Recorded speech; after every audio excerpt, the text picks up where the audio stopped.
I had a granddaughter in front of me, and her grandfather was coming through. She really wanted him to come through. They had a really close relationship, and he was showing me like a little white feather.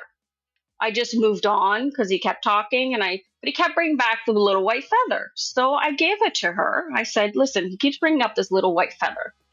And the look on my client's face was priceless. She said, "Oh my goodness, it's been driving me crazy all morning. I found this little white feather in my office."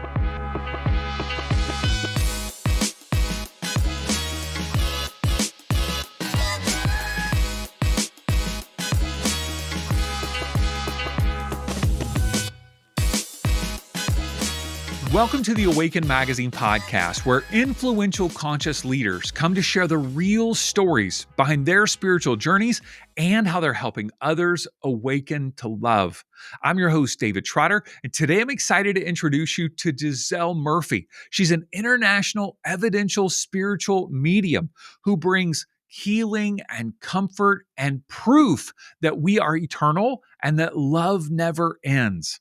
Now, in this conversation with Giselle, she takes us back 15 years ago to describe a birthday trip that she took with her husband from Canada, where she lives, down to Lilydale, New York, and it changed her life. If you are not familiar with Lilydale, this is a community of spiritual mediums, and they open up their community every summer to serve people with readings and healing experiences, and she tells us all about it. She also shares that after going to Lilydale, she actually spent 8 years cultivating this skill and connection. And she didn't just jump into providing readings with other people. She was really doing it for her own transformation and development. And then she began to serve other people through both mediumship readings and psychic readings, which she describes what the difference is. This is a wonderful conversation with Giselle. You are going to absolutely love her. By the way, she goes back to Lilydale, New York now every summer as a volunteer, and we talk all about that. If you enjoy spiritual conversations that go below the surface, go a little bit deeper, the backstory of what's going on in people's lives and how they got to where they are, you are in the right place. The question is, are you subscribed? If you're listening on Spotify or Amazon Music, click subscribe. Or if you're watching on YouTube, click that subscribe button. That's an easy way for you to stay in touch with us because we release new interviews each and every week. And also, if you find this inspiring, share it with a friend because they will be inspired by this conversation as well. All right, let's jump into my interview with Giselle Murphy.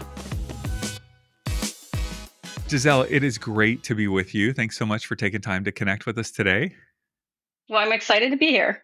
Yeah, I love to hear people's backstory in terms of kind of how their world of spirituality and consciousness and mindfulness came into their experience here on Earth. And so I'm curious, did you grow up with a family that had some sort of spirituality or faith a part of your life, or did that come later? Definitely not. So my parents were very Catholic, came from a very Catholic home. We had to go to church every single Sunday, even all the way through high school. My dad is a former Jesuit and my mom is a former nun. So I grew up basically thinking that saints and priests were the only ones that could connect to spirit or the divine. Wow. And so did you go through Catholic school all the way through like high school? All the way through high school, yes. My goodness. All right. I know it's stereotypical, but did you ever get tapped on the knuckles with a ruler? No, no. I think that was Okay. before my time. Yeah.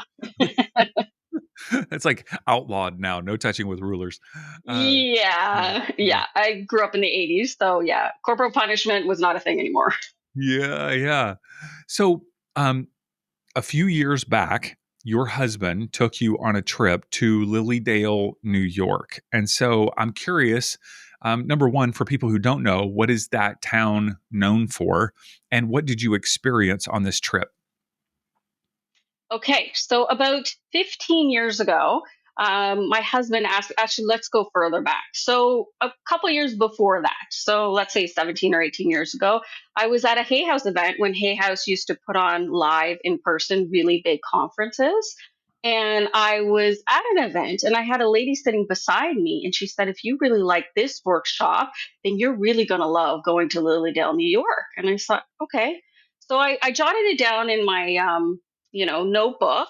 And I looked at it a couple years later and I was trying to figure out what is this place, Lilydale, New York. I didn't know anything about it. And there was very little online at the time. So I just figured out where it was. And I asked my husband, I said, listen, for my birthday, this is what I want to do. And it happened to be, it fell on what they call Canadian weekend. So when we arrived, it's a really cute little town. There's about 160 houses here. So some people live here full time, and some people just, this is their summer sort of cottage. And we just love the energy of this place. You come in on the grounds and you just feel this high vibe.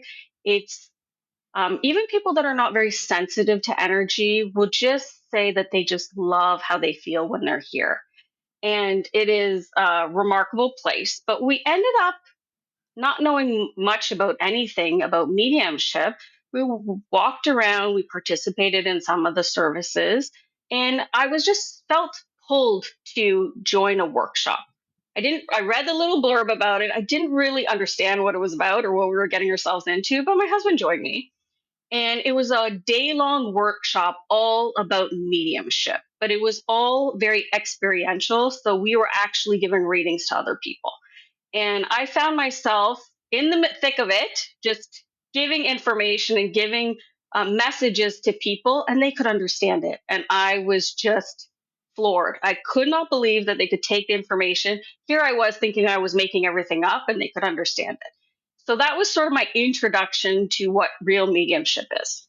My goodness. Okay, so for people to understand, there are individuals who live there that are like certified mediums, and then people that just kind of visit, and then they're seekers. Like, help me understand the strata of all the people that are participating. Yeah, sure. There's three kinds of mediums that will come and work here and do like mini readings at the individual services. So there are registered mediums, and they are the only people that are allowed to actually do mediumship private readings on site. So they do take in walk-ins or people in person. You can also book online, but they're the ones that have gone through a 2-year testing process. So they're called registered mediums. But then you've got visiting mediums. So they can be from anywhere in the world and they just come, they donate their time and their energy, and they may take some workshops or they may be teaching workshops as well here. And then we have the student mediums. So the student mediums can come and they can practice and they will tell, they will be introduced as a student medium. So people are much more, I guess, open and forgiving, right? Gracious. And give them a little bit more compassion and graciousness. Yeah. Because they are practicing their craft and they are not going to get 100%. Nobody does. But it's a great place for practicing and student mediums to come and train and get better. And why did this town even come into being? Like, how did this happen? Do you know the history of it? If you don't, it's okay, but I I'm just curious. do. Absolutely. Absolutely. Okay. So this town actually started about 100. This is the 146th season, summer season for Lilydale this year. So it's been going on for 146 years. And at the very beginning, it was kind of a gathering place for free thinkers. So people that sort of thought out of the box about spirituality, but about a lot of different topics would come here and speak freely about anything they wanted to. It's also one of sort of the birthplaces of where the suffragettes would come and speak. So they were welcomed here, whereas other places they were maybe not welcome to speak. They could come here and speak freely, and people would come and listen. So that's kind of um, the way it started out. And then it became sort of this is really called, it's called Lilydale Assembly, and it is in Western New York, and it's about 1 hour south of Buffalo. But this is the largest, I'm going to say it's like a summer camp kind of and spiritual little community kind of mashed up together. So it's kind of like a spiritual camp. But this is the largest center for the religion, science, and philosophy of spiritualism in the whole world. So it's a really cool place. And during the summer season, every year, so from the end of June to the day before Labor Day, we open up the whole camp and we have a whole bunch of programs going on. So there is a healing temple where there's 2 healing services that happen every single day. People pay their gate fee and you can come in and enjoy the beautiful energy in the healing temple. We just celebrated the 70th anniversary this year of the healing temple. So you can imagine how much beautiful, uplifting healing energy has been created in this one spot. It's like a huge energy vortex. For 2 sessions a day for the last 70 years, in the summertime, people have been coming here with the intention and the prayers just for healing. Do people So leave some it's sort of healing, like energy healing experience, or how does it Yeah. what happens? So people will come in, and we've got volunteers. So they are trained in the protocols of the healing temple, and they will go to the front. And they'll have a bench in front of them. So as people enter, they sit down, and one by one, they're invited to come up and sit and receive individual healing. And if they don't want to do that, they can just sit in their seat and receive the energy in the entire room. So you have your choice. You can do both, and then you can come back to your seat or you can leave. But it is very much an uplifting and a rejuvenating experience. It is really wonderful. Sometimes there's a lot Mhm. of tears shed, and people feel very moved, and they don't really understand why. But it is somebody's going to come to Lilydale. I say you have to go to the Healing Temple. Absolutely, Mhm. for sure. So the way that you're talking about this is that you're still there in Lilydale, like you came for the birthday trip and now 15 years later you're still there. But I assume you went back home to Canada after the initial trip. Yes. So I am from Toronto. I live full time in Toronto, but we spend our summers in Lilydale. So we just started gradually coming every more and more longer trips every single summer. And about 6 years ago, my husband turned to me and he said, "What about if we just buy a place here?" And I was thrilled, of course. So that's when we started on the journey of purchasing, and then so now this is our summer cottage. Wonderful. I want to go back in time now to the experience that you had the very first time 15 years ago. Mhm. You go back home, you've had this experience where you have um, experienced doing mediumship for other people. How did you integrate that? What did you start doing? What were your next steps? Okay, so as soon as I came home, I went and I decided to join a spiritualist church because I just knew I had always had experiences when I was younger from spirit, from different things, but I didn't really have the language or the understanding about what was happening to me. I just knew sort of in my late 20s that I was not crazy and I knew I was feeling and stuff and I was feeling not just physical things, but also emotional things. And I knew things about other people that there was no way I should know because they had never told me. I just had all of these experiences over time. And at that point, I knew something was happening and I needed help to start to discern what belonged to me and what actually belonged to other people. So this really started about me going on a journey to discover myself and to understand it better so that I can control it more. Because I would go out into crowds or go grocery shopping or something, and I would pick up other people's energy, and it became very difficult to sort of figure out how to manage that. And so I really was on this quest to sort of discover how to do this for myself. How do I be in the world and feel like I can be around people and not tune into them all the time? Mhm. So you started attending the spiritualist church. I assume you started taking other classes. At what point did you start providing readings to people on a regular basis? And how did that shift into ultimately you doing this as a full-time, service for others? That's a good question. So for me, it was a really slow progression because I never had the intention of reading for others. I actually sat in 2 different development circles for 8 years. These were weekly circles for 8 years, and then I got to a point where it just felt like now is the time to do this for others. I had figured it out for myself, and I could. The natural next step was to do it for others. But that Mhm. was really never my intention to begin with. Mhm. I'm blown away when you talk about 8 years of development and practice and so forth. In our culture, everything is so fast, and so I'm curious why you were so, I would use the word patient, when a lot of times, and I don't wanna say it's like right, wrong, good, or bad, but, we take a 6-week course and all of a sudden we're doing mediumship readings for people, and meanwhile, you're taking 8 years.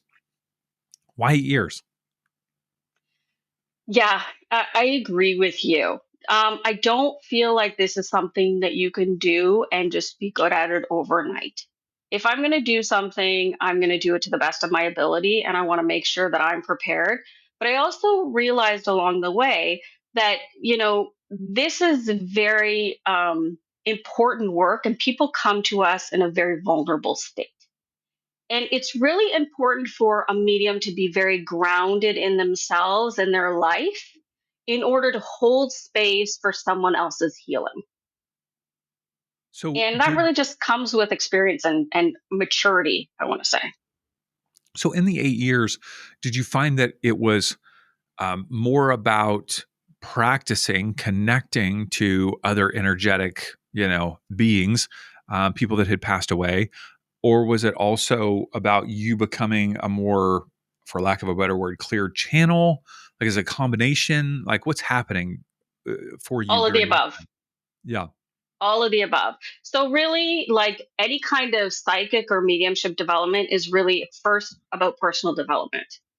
So, as we sort of develop ourselves and learn how we work and how open up more to that, to our own sensitivities, to actually become more sensitive, and to be able to manage it and hold more energy as well, then I feel like that is it happens all together, sort of at the Mhm. same time. So it is a lot to take in. You're not working on one thing at a time, which would be really nice. But no, you're working on everything. Plus, you're living your whole life, and you've got the ups and downs of your own life to deal with.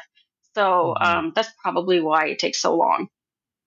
What were, like, maybe your greatest challenge as you were progressing during that 8-year period? Like, what comes to your mind to go, that was the thing I was kind of, really working on in the process? Does anything come to your mind? Yeah, I feel like development of any kind is never linear, and it goes at the same speed, right? You may have periods where you leap forward, and then you may be at a standstill for a very long time. And it can be really frustrating. You may even feel like you're going backwards, right? It's kind of like 2 steps forward, 3 steps back kind of thing, situation. So, learning to just be patient and realize that your spirit guides are also sort of, you're tuning into them and trying to adapt to them, but they have to tune into you and adapt to your physiology and how you interpret and receive information as well. So it is a back and forth, but you're also, it's like feeding and building a relationship as well. And Hmm. so that never happens overnight, right? That takes a long time to build. You got to build trust with them, and they have to build trust with you. Hmm.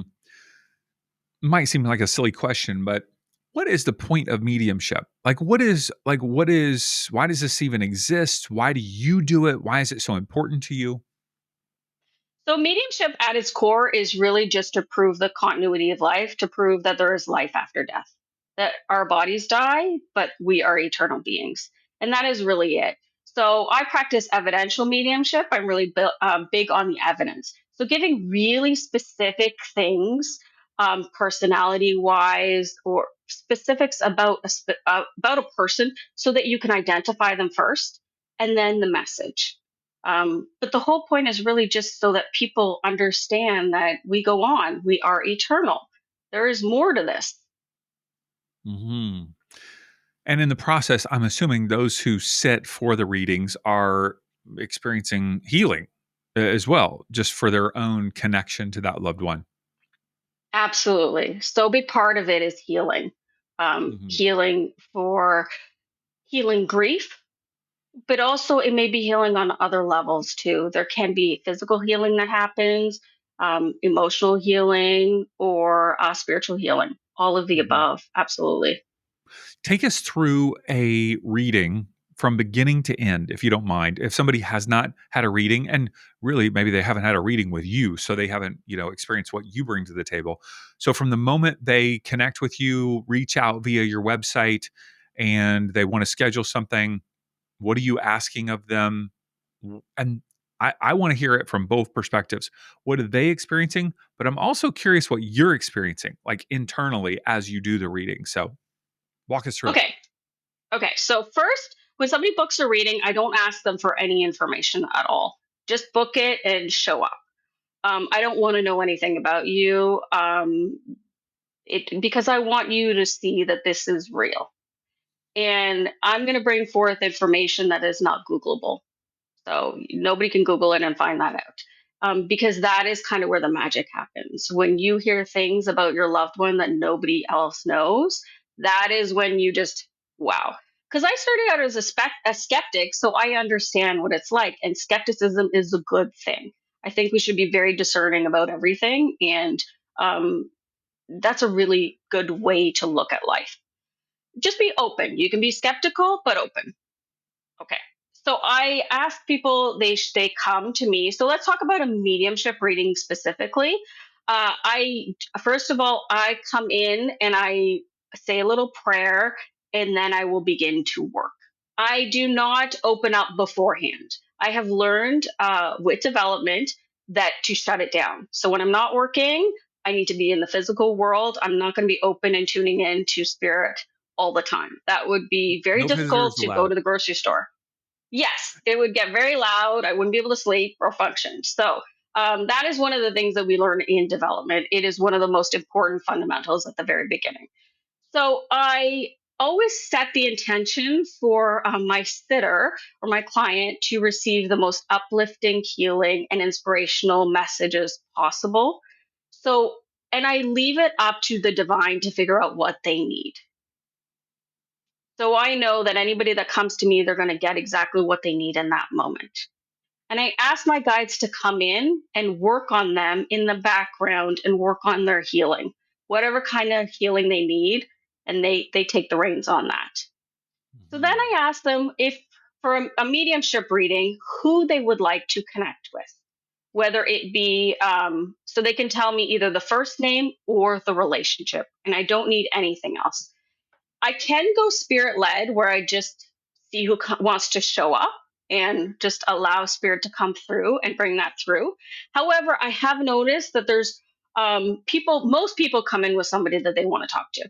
Mhm. And I feel like if we get to those people first, then they can be, or at least I know who it is. I can tell them, don't worry, we'll bring them in. They can be relaxed and then they're set and they can receive the information in a much different way because they're relaxed. So then I start bringing them in. Sometimes spirit will come in individually, which makes it a lot easier for me. But other times, if somebody has like a big family, they might come in all at once. And we kind of have to sift through and decipher who is who. But, I need a little bit of help with my sitter to do that. But usually we always get to figure out who is who.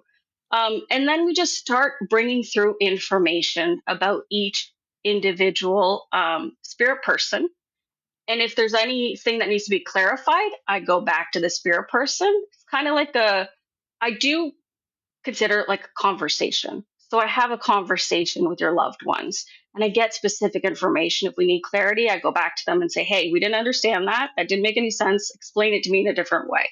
And they Give me an know. example. Give me an example of information when you say information, like something from a recent reading where you go, "Oh, this came up, and this is what it meant to the person." Like, help me understand. Ah, okay. So it's interesting because there's a lot of readings. Most readings I do not remember because the information comes through and out, right? And it's not for me, right? So I Right. don't remember it. And I've done so many readings. But I'll give you a couple of examples of things I do remember. So, um, in terms of, let me give you an example first of the one kind of really funny thing that happened. Um, in a reading, I was actually reading for, I had a granddaughter in front of me, and her grandfather was coming through. She really wanted him to come through. They had a really close relationship, and he was showing me like a little white feather.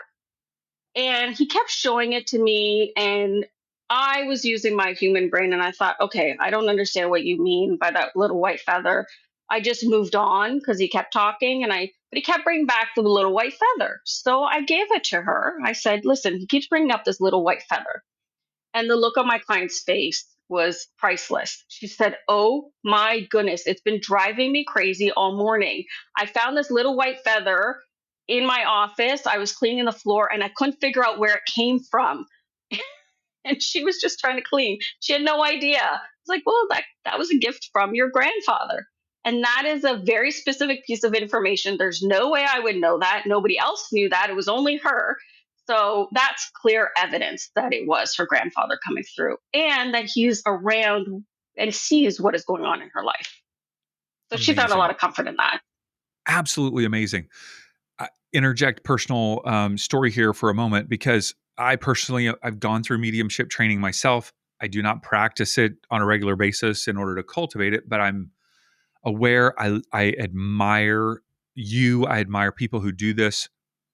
I have only had one reading in my life, and I Okay. did it with the just recently actually with the woman who I trained with and some of her students. And you can sign up as you have through development circles, being gracious to those individuals. Hmm. She says, we usually, if we have an animal that comes through, we set them to the side and kind of address them later and, connect with the ones who were formerly here on earth as humans. She goes, but this animal is coming through so strong. Now, meanwhile, I don't really feel like I had anyone in my life that I needed closure or connection, with. But she says this animal's name is Lexie. That's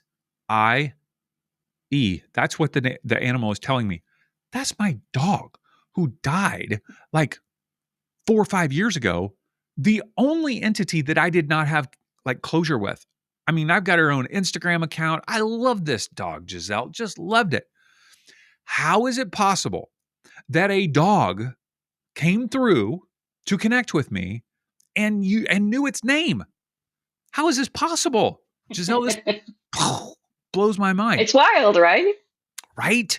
How can anyone deny this? How can anyone Yeah. deny that white feather?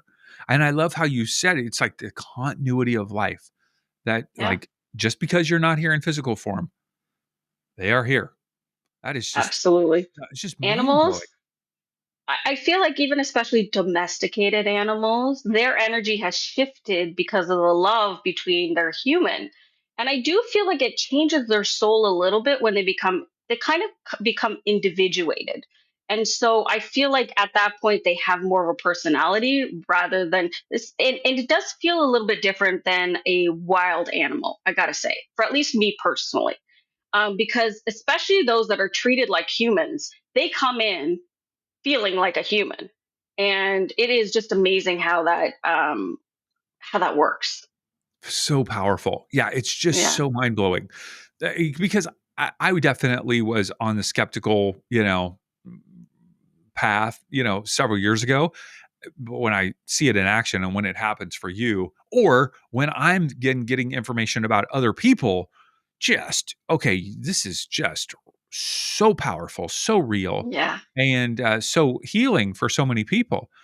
Okay, so you're getting this information. That's what I wanted to help people understand if they had not received a reading yet, the type of Hmm. information that's getting. And you said if there needs to be clarification, so let's just say that the woman goes, well, I don't know what the white feather is. Obviously, she knew, but let's just say she doesn't understand. You then Hmm. go back to the spirit. Is that how it works? Absolutely. I'll go back to the spirit and say, hey, you gave me this. She doesn't understand. You got to explain it to me. Give me the context behind this. And they will. They absolutely will. There are certain times, though, that are talking about something, a future event that has not happened yet, or something that has maybe not happened to my sitter or my sitter's not aware of, but maybe one of their family members. Mm. So recently, this came through. I brought through a grandmother for my sitter, and she didn't know all the information that came through because she didn't know her as well. But her mother was still here in the physical, and her mother that I was speaking to wanted actually to get a message to her. So my sitter was really just kind of the go between. And Mhm. so, and that's how that worked. So I just said, hey, take this, go back to your mom, talk about it. And then sure enough, she filled me in later. Her mom could understand everything that the grandmother had brought through. Fascinating. Do you ever have spirits coming through of people who are still here on Earth, but are in the midst of dementia or Alzheimer's? Or do you ever have that experience? Absolutely. Yes. Because they kind of straddle both worlds. They've got like one foot in one and one foot in this, and they do straddle, especially those that are not very lucid. They spend a lot of time with their loved ones, kind of on the other side. And then when they come back here, they're in the physical, but that's really what they're doing. So it is very easy to connect to them. I have also had experiences of connecting to people in a coma and not realizing that, but I did it inadvertently. My mother-in-law's brother, we didn't even know he had had a stroke and was in a coma in the hospital. But this is even before my whole family knew what I do. I had still two separate worlds at that point in time. And I went to my husband. I said, listen, her brother is coming through to me. Um, I need to deliver this message to your mom, but I'm a little bit scared. You have to help me deliver this. Oh my So we goodness. did. Okay, so now as you're getting this information, are your eyes closed or are your eyes open? Are you writing things down? How does it come through for you? So I do it with all my eyes open. There's a rare occasion I might close my eyes, and that's just to tune in to get more clarity, or if I'm in a loud environment. But no, and I only use a pen and pad to write down people's names and keep kind of the spirit people, you know, um, separated, just so I remember. That's it. Because my left brain doesn't really work while I'm doing readings. So, kind of my thinking mind doesn't work. So, I just write that down just to help me out. But otherwise, no, I don't really use any kind of tools at all. Mhm. And that's really part of the training. When you see like mediums on TV or whatever, and they're like scribbling away and stuff, or they're using different things, or they have their eyes closed. Those are all considered bad habits that they picked up along the way. But those are things that they don't really need. They kind of use them as a crutch. They can learn how to do it without that. Mhm. And once an individual says, "Okay, yes, that's my grandfather," do each of the spirits individually have a message for the sitter all the time, or is it sometimes they just show up to say hello? Okay, that's controversial. Some mediums will believe that sometimes they'll just come up to say hello. I don't necessarily believe that. If they're coming through, there's a reason and they have more to say. That's my personal belief. Sometimes they'll come in all with sort of the same energy, the same message. Other times they'll have individual messages for people. But my belief is they've kind of orchestrated all of this for you to be sitting down in front and get a message. There's usually a reason. Mhm. Yeah. What's going through you as this is happening? Is this feel like, okay, I've done this for so many years. I'm just like, another day at the office? Is it exciting? Is it, I don't know. What's your experience like during this reading? That's a really great question. It feels amazing to me, I have to say, because doing this work, you have to come in and I have to raise my vibration up, and then spirit will come and lower their vibration, and we sort of meet here in the middle somewhere. So it feels really amazing and uplifting, and it's kind of like, I guess, I can equate it to like a runner's high afterwards. Sometimes after a long day of reading, or if I'm reading late at night, it's difficult to come down and go to sleep because you're just buzzing with energy. But it is a wonderful feeling, I have to say. Mhm. And Every reading is completely different, completely different. I never know how it's going to go. I do have a specific sort of general flow of readings. I will bring in loved ones, and then I we will start talking about and identifying each person, and then they usually bring through the message. And then near the end, I will go in and I will ask each spirit person, "How do you come in for this your sitter? How do you come in for your loved one here?"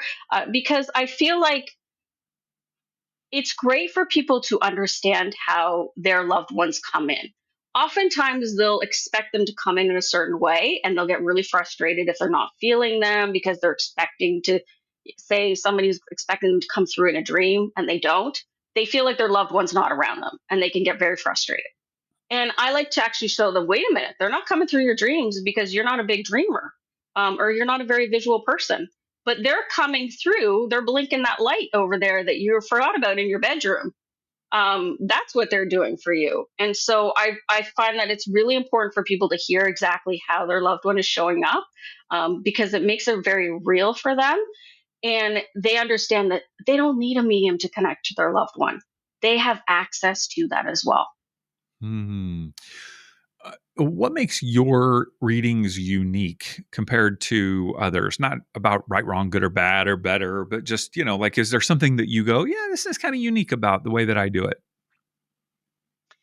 It's probably the evidential part of it, absolutely. And it's the way I approach it. I really make sure that, first of all, I want people to come in a good space. So if somebody is grieving a lot, and I want to say like their grief is very fresh and raw, and we're not talking about time here, we're talking about the emotions and the feelings. Because some people can come in and their loved one have just passed, but they are in a place where they can receive a reading really well and they can understand it and feel it. Um, but you can have somebody that it's been, a year and they're still in deep grief and they're crying nonstop. I would recommend, if somebody's coming in that space, wait. Just wait until your grief is has subsided a little bit, and you can get through the day without crying, and you can get through, like, the session without full blown tears the whole time. You'll Mhm. just have a much better experience. It has nothing to do with whether I can bring them in or not. Doesn't matter if they passed 5 minutes ago or 80 years ago. There really isn't a difference in that sense. It's really just about somebody's grief. Mhm. I want you to help us understand the difference between a mediumship reading and a psychic reading because we've been talking all about mediumship readings. You also Yes. provide psychic. Um, what's the difference there? Okay, so that is a really great question. So, mediumship is specifically connecting to a bandwidth of energy, uh, which are loved ones in spirit. So, people that have passed that we know, people that have died. Psychic pretty much encompasses everything else.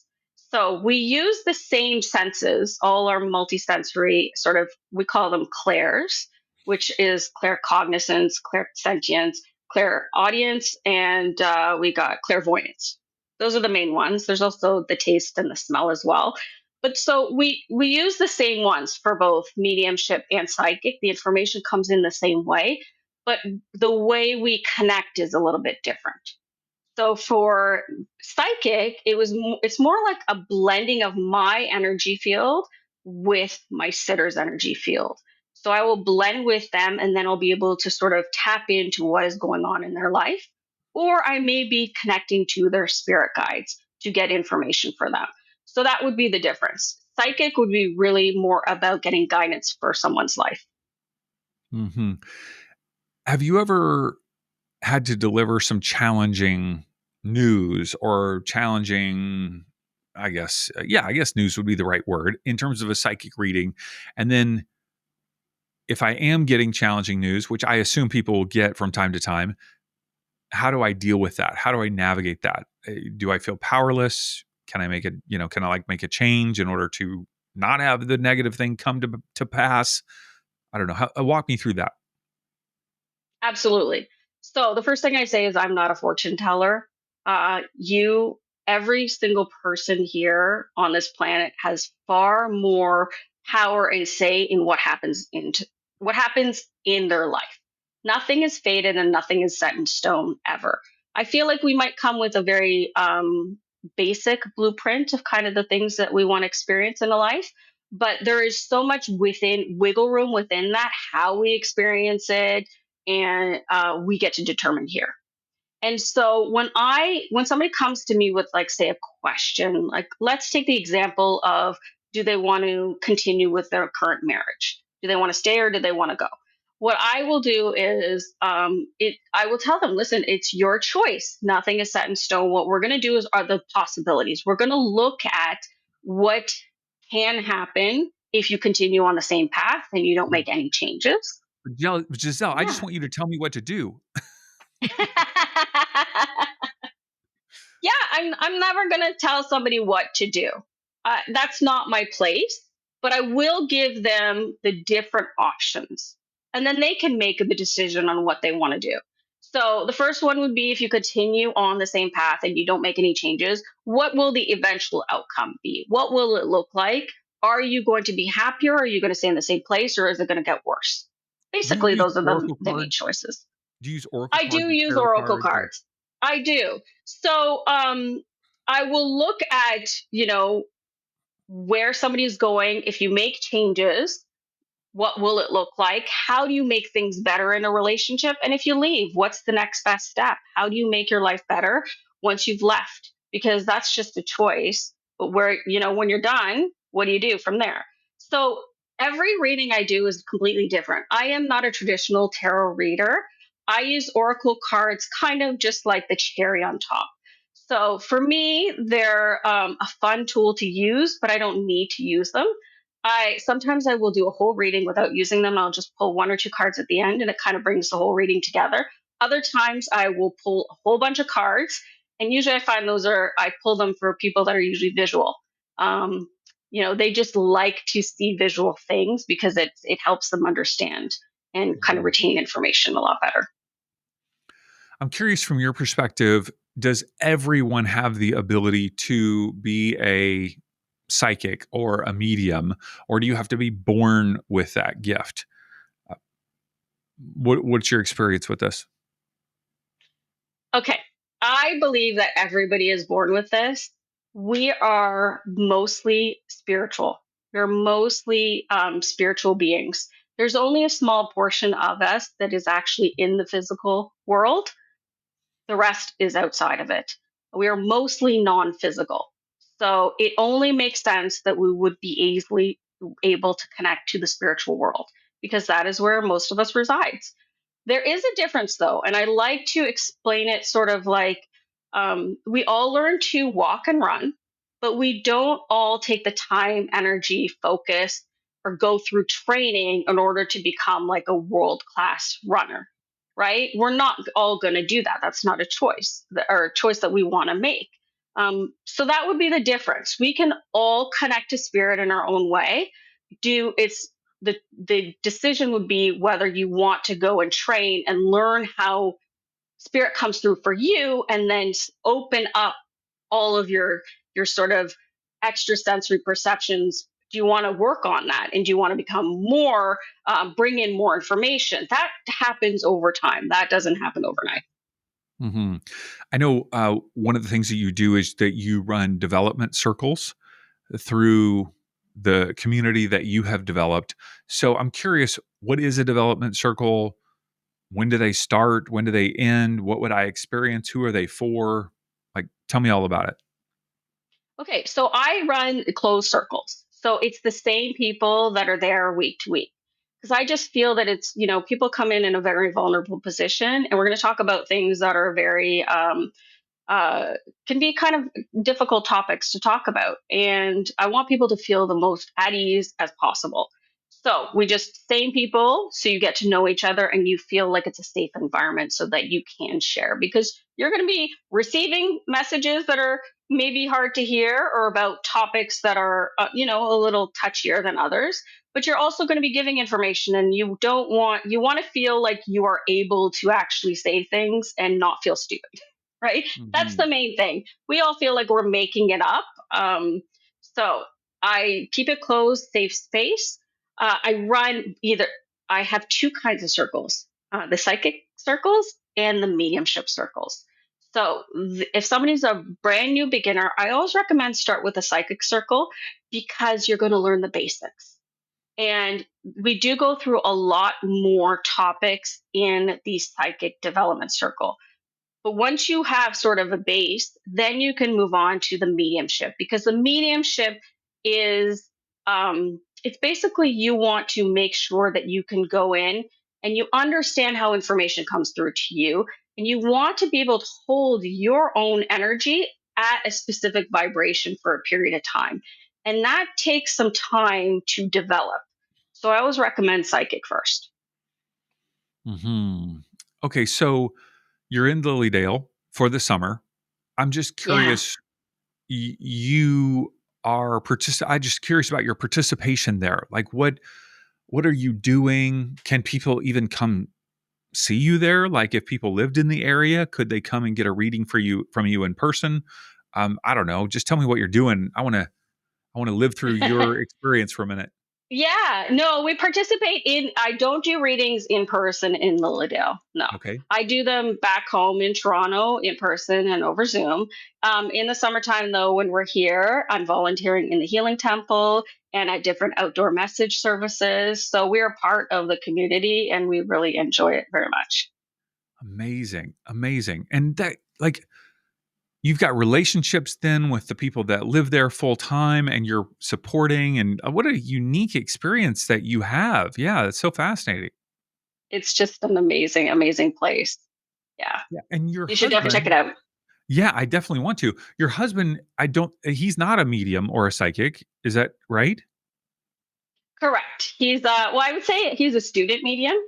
He does join me in my classes. Yes, Yeah. he enjoys it a lot. But he is a healer, so he will also heal at the temple. Oh, really? Okay. Very cool. You have a young son, is that correct? I do. I have an 8-year-old. He's now 8. And what role does he play in the midst of all of this? How does he make sense of all of it? Oh, it's normal. It's totally normal for him, which is awesome. I have an older son as well who did not really grow up in this. He's 28. So I'm really happy that my 8-year-old is able to be raised kind of in this community. Every summer, during the summer, it's the third week of July that we have what's called a Children's Teen Week.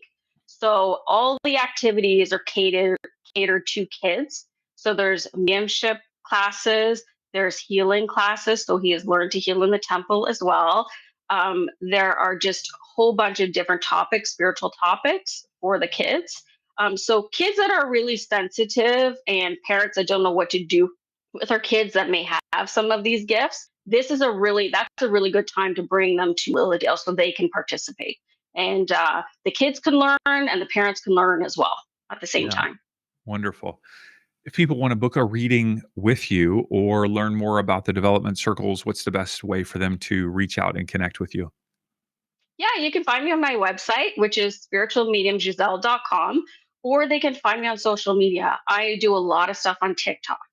So TikTok is really fun. I go live a lot on there. And so people can join my live readings. They can see how I do it and witness it. It's really cool. So when you go live on TikTok, do you announce ahead of time or is it just more of a spur of the moment thing?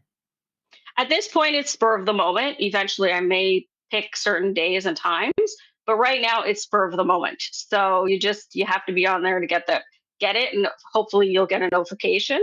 But I do take some of those live videos and readings, and then I do repost them. So in smaller clips, obviously, because they can be a little lengthy, and I will make specific little clips so people can actually go in and see what it's like if they missed it. So you jump on, you say, "Hey, I'm here, spiritual medium Giselle, ready to do readings." And people pop in and you select different people and then do the reading right on the spot. Right on the spot. That's what live is. So there could be hundreds of people in a reading, in a live, and anybody that wants, I will be doing free readings. So anybody that wants to get a reading, all they have to do in the chat is put their first name and either the first name or the relationship of the person they want to connect with. No other information. I don't want birth dates. I don't want any specifics, nothing, just that. And then I will go through and spirit will just, let me know who I'm going to connect with. I just pick them. Sometimes we'll do it in the chat. So we'll go back and forth. So I will be speaking live like this, and then they will be responding through chat.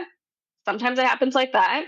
Other times they will come up in the box with me. So it'll be more like a chat like you and I are having, and there's a back and forth. Those are much more fun because there's more interaction, obviously. And then we've got hundreds of people just witnessing the whole thing. So this is kind of a modern day version of like a platform sort of audience reading. Yeah. Yeah, wonderful. And I encourage people, we'll of course link to your TikTok in all of the show notes to go there because, as you said, you repost segments of those readings. And so it's very fascinating to watch that. If you can't catch Giselle live, you can watch the replay, which Oh, they're hopefully so will cool. be Yeah. a motivation then to go to her website to book a reading with her because she will help you connect. And it's so powerful, so powerful. Giselle, thank you for sharing your story and so inspiring to hear you going to Lilydale and now, living there part time during the summer and having your child experience those. So thank you for all that you're doing in the world. The world is a better place because of you and your service. So thank you so much. Thank you. Thanks for listening to the Awaken Magazine podcast. If you enjoyed this episode and our other conversations, would you mind taking a moment to leave a 5-star review and maybe even a comment on Spotify or Apple Podcasts? That's one of the ways that you can give back to the show and help us reach more people. And of course, feel free to share the episode with a friend. And if you're not already on our email list, we send out an inspiring email every Monday morning full of articles and interviews. Just head on over to awakenedmagazine.com and click subscribe and join for free. Our hope is that all the resources we share will help our world continue awakening to love.